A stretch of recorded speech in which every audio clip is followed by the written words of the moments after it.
Today I'm going to be reading Because of Winn, Dixie by Kate DiCamillo, Chapter 10. I told Gloria Dump everything. I told her how me and the preacher had just moved to Naomi and how I had to leave all my friends behind. I told her about my mama leaving, and I listed out the 10 things that I knew about her. And I explained that here, in Naomi, I miss Mama more than I ever had in Watley. I told her about the preacher being like a turtle, hiding all the time inside his shell. I told her about finding Winn Dixie in the produce department and how, because of him, I became friends with Miss Franny Block and got a job working for a man named Otis at Gertrude's Pets and got invited to Sweetie Pie Thomas's birthday party. I even told Gloria Dump how Dunlap and Stevie Dewberry called her a witch, but I told her they were stupid, mean, bald-headed boys, and I didn't believe them. Not for long, anyhow. And the whole time I was talking, Gloria Dump was listening. She was nodding her head and smiling and frowning and saying, and, is that right? I could feel her listening with all her heart, and it felt good. You know what? She said when I was all done. What? Could be all that you got more of your mama in you than just red hair and freckles and running fast. Really? I said. Like what? Maybe you got her green thumb.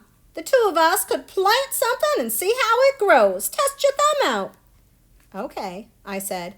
What Gloria Dump picked for me to grow was a tree. Or she said it was a tree. To me, it looked more like a plant. She had me dig a hole for it and put it in the ground and pat the dirt around it tight like it was a baby and I was tucking it into bed. What kind of tree is it? I asked Gloria Dump. It's a wait-and-see tree, she said. What's that mean? It means you gotta wait for it to grow up before you can know what it is. Can I come back and see it tomorrow? I asked. Child, she said, as long as this is my garden, you're welcome in it. But that tree ain't going to have changed much by tomorrow. But I want to see you too, I said. Said Gloria Dump. I ain't going nowhere. I'll be right here. I woke Winn Dixie up then. He had peanut butter in his whiskers, and he kept yawning and stretching. He licked Gloria Dump's hand before we left, and I thanked her. That night when the preacher was tucking me into bed, I told him how I got a job at Gertrude's Pets, and I told him all about making friends with Miss Franny Block and getting invited to Sweetie Pie's party, and I told him about meeting Gloria Dump. Winn Dixie lay on the floor, waiting for the preacher to leave so he could hop up on the bed like he always did.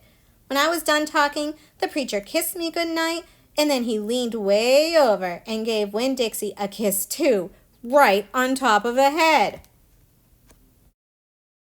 You can go ahead and get up there now, he said to Winn Dixie. Winn Dixie looked at the preacher. He didn't smile at him, but he opened his mouth wide like he was laughing, like the preacher had just told him the funniest joke in the world.